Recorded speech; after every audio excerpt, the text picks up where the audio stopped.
In a country where gender-based violence numbers are unacceptably high, and we often see threads by women on social media speaking about how unsafe they feel in public spaces, we're looking at the safety of women in these spaces and what does it mean. But this is not the only challenge. Members of the LGBTQI+ community are also being killed. Now, safe spaces, though, aren't just about going out and women enjoying themselves, but there's so much more to this particular conversation. Let's unpack it now. We're joined by the WISE Collective Director, Advocate Brenda Madumise-Pajibo, Iranti Communications and Media Manager Nolwazi, Tusini, political and social commentator and independent journalist Ayanda Sishi Wigzell, as well as gender and diversity trainer Ayanda Ngoasheng. Thank you so much to you all for your time. I'm going to start with you, Ayanda, because one of the things that we speak about when we speak about the safety of women, we often just think about making sure that there's police, there's security and all of that in public spaces,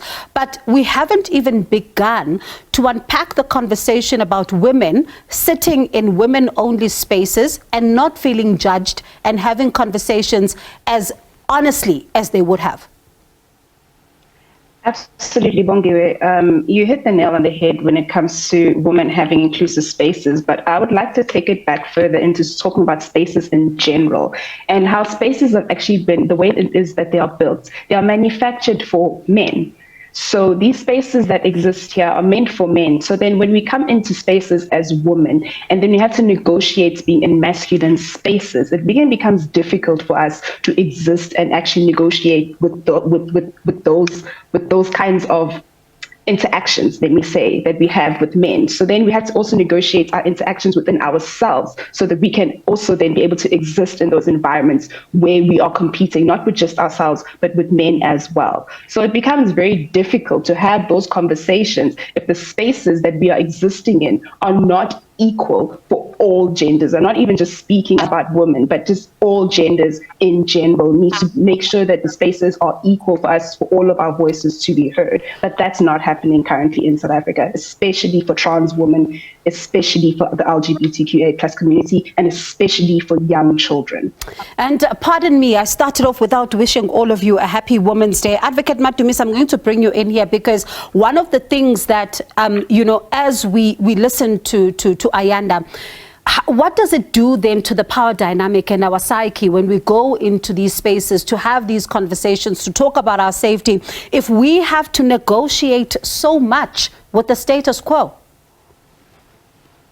So you go through the trauma and too scared for yourself in those spaces because you might be subject to violence even in those spaces. And that's why in many instances, women are muted and they are silent because that space is not conducive for their existence. And Ayanda is correct. The world is viewed in a masculine lens. So we have created through the lens of masculinity. And if you continue to do that, we are forcing women to all the time to negotiate these power dynamics, and because we are not going back to dealing with the structural power drivers. I mean, if we don't deal with the power structures of what leads to women finding themselves in positions that they find themselves in, we're going to continue to have these platitudes and excitement, Happy Women's Day, Happy Women's Month, when we are not really addressing the power dynamics and the power structures that forces all of us to negotiate our existence in this country. And, one of the things, Asanda, we just touched on right now here on the show is just how the playing fields are not level, even just as far as access to healthcare is, for example. You think about how in some of these spaces we are going in apologetically because the power dynamic that exists between a doctor and a patient is such that we don't have the right to ask the questions. Now, if a world is viewed through that masculine lens and that particular power dynamic, we then are finding ourselves on the back foot, and one wonders, what does it mean then for the progression of women in society? Well, we live in a society where only certain kinds of people, so mainly men, are seen to be people in authority, where particularly in the health space, doctors are seen to be men and nurses are seen to be women. And so women who are doctors struggle, and men who are nurses also struggle, because there are these gender norms that are established and are so entrenched that when we see somebody who's different and we see somebody who doesn't fit our stereotypes and our socialization, we struggle to engage with that person. And I think that, one of the issues I was just talking about yesterday is obstetrics violence, which is when women go to give birth at hospital, women are experiencing horrific things. They are called names. They are told about, having thought about the pain of giving birth, when they were having sex, and all kinds of horrors, instead of being supported through what can be an amazing and affirming and powerful process that women can go through. It becomes a traumatic experience, and it becomes an experience that is dehumanizing and has led to many women deciding they will only have one child. We also know, for instance, that there have been cases of forced sterilization in South Africa where women are sterilized without their consent. And even on the other end, women who are not married are not given the opportunity to sterilize if they want to sterilize before they have had kids, or if they want to sterilize before they are 30. So our bodies don't belong to us, and the medical industry in particular has various ways in which it reminds us of this and in which it affirms this. And this makes it very difficult to be a woman in South Africa, because you don't own yourself and you don't own even your reproductive processes and your ability to give birth and your ability to decide when you want children, how you want children, and when you want to stop having children. And Nolwazi, it also further compounds the conversation, the fact that there are some, constructed gender binaries that people have, and they still stick to that. And then, as Asanda says, someone considered different is someone that some other people say is not somebody I should be engaging with.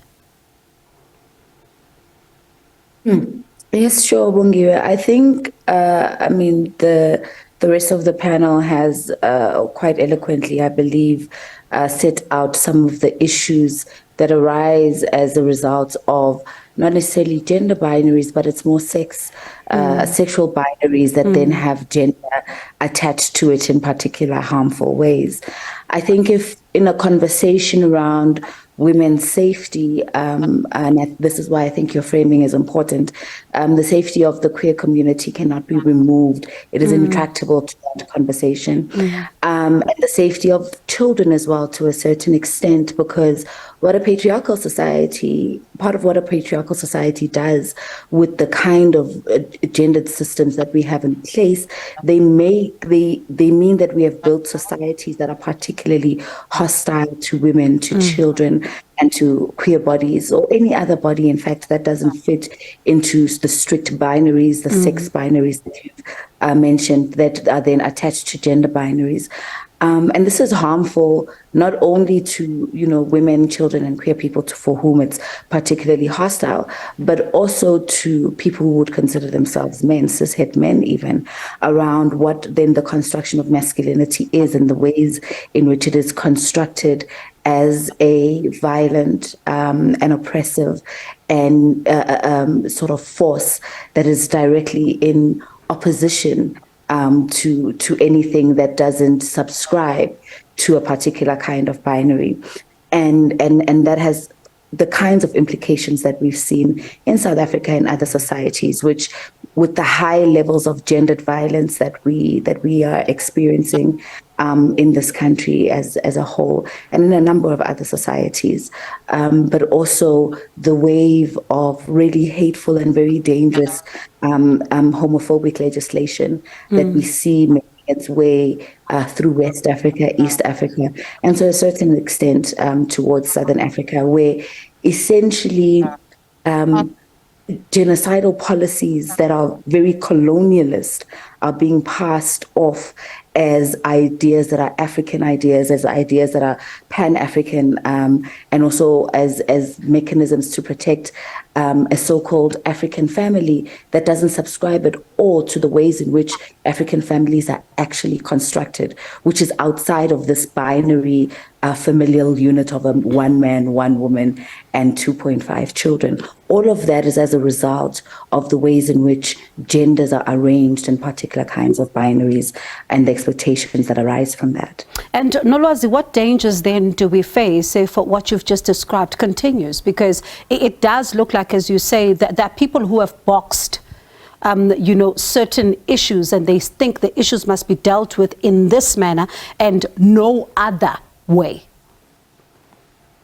Well, Asanda has just spoken about obstetrics violence. What is increasingly going to happen is, as we see the wave of homophobic legislation, which is particularly about controlling the body and the privacy of vulnerable bodies according to particular binaries, I don't believe that wave is going to stop simply in terms of legislating queer bodies. It will eventually begin to legislate women's bodies in particular kinds of ways.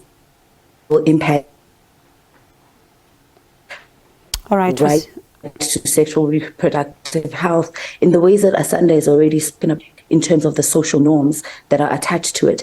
And that is going to continue if we are not cognizant of these kinds of impacts. And your picture was freezing a little bit there, Nolwazi, but we managed to get a lot of what you've had to say. Advocate Madumise, I wonder, there's something else that we often talk about, and some people take it for granted, and they say that, if you walk into a woman-only space, it is considered a safe space, but sometimes it is not.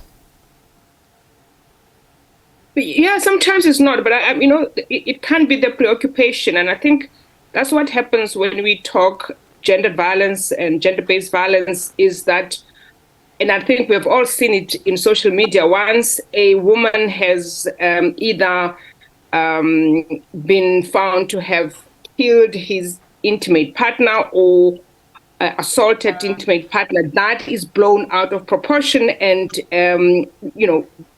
it's seen as if all that we have been saying is that women are not capable of such. And I think what is important is to understand, when we talk about gendered violence, why we put emphasis on gendered violence, and in particular women and the queer community, transgender and LGBTQIA in general, is because all those groupings have been systematically over many years and centuries been subjugated to violence and discrimination. It's not by chance. It was designed in that way because you wanted to have control over them and their control over their bodies. That has not stopped.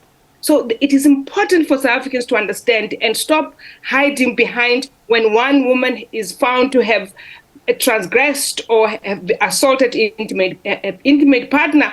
That is blown out of proportion, and it's like it's the end of the world. It's for us to recognize why even that happens in the first place, because of the power structures and patriarchal system that we have that continuously subjugate women. So I would emphasize, and I always plead with South Africans to try and refrain from diluting the message and what we're trying to portray and put across, and understand why we have majority of the population being discriminated and subjugated, what leads to that. And unless we address all of that and talk about the power structure and the patriarchal system that continues to do that, we're going to have these conversations where we think that women must be punished because they were violent at some point. We recognize that violence does happen. It can happen with a man, with a woman, with a queer person. But please understand why the emphasis has always been on bringing out into the open that violence that is perpetrated against the vulnerable groups that we call them vulnerable, for a lack of a better word. And Asanda, one of the things, that we've seen is, one alcohol brand, for example, moving to create a space, where women can go, as they say women can go, and it's a pop-up venue where women can, be seen to have, enjoy themselves, enjoy the conversation, but also be in a space where they can freely be women. But I wonder, though, how far does this go in addressing the safety concerns that we have when we are in public?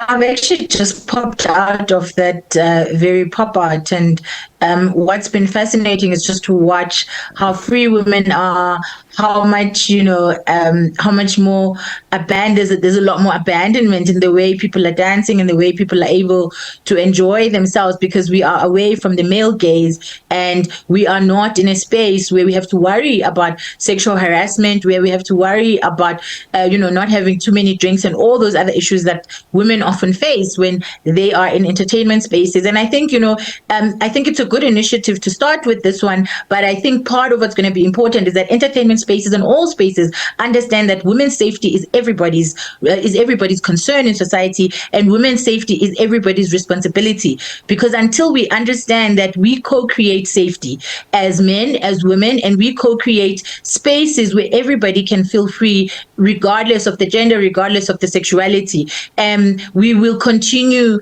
to be stuck in this in these issues. And I want to agree with what the advocate is saying, that all of this boils down to patriarchy.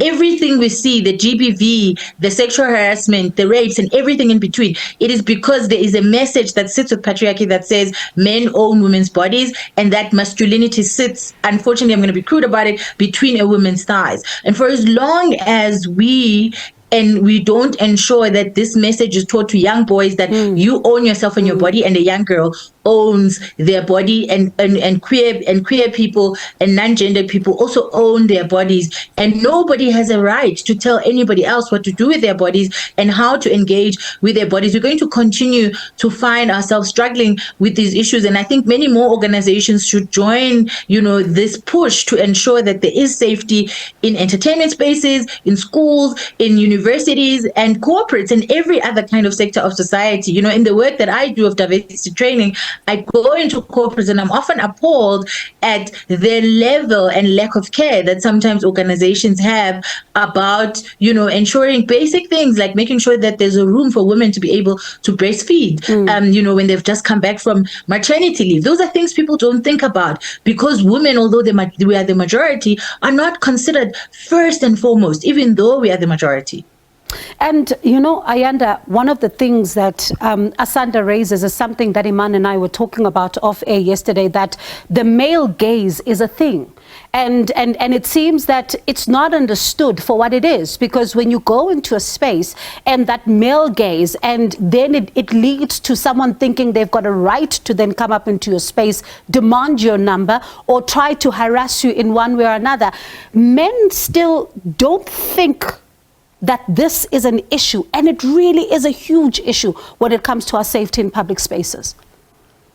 Absolutely. It is a huge issue, profound issue, because we need to teach boys that they do not have ownership over our bodies, but the institution itself, however, and the way that the status quo is, and as it stands, it empowers men to do this. It empowers men to make sure that in the instances of something as small as a public toilet in an urban space, so that women can be safe enough to go and use ablution facilities. Those are things that are not thought of in public spaces. Things like public bathrooms that are safe for women to use. But even going as far as public transport for women, that is a serious issue itself, because the transport systems, again, were designed with men in mind. And so when we're talking about the male gaze, it doesn't even go to the way that men are approaching you, but it also goes to the way in which we interact in our spaces, the way that we interact in our workspaces, in our job spaces, the way in which social media algorithms are working right now.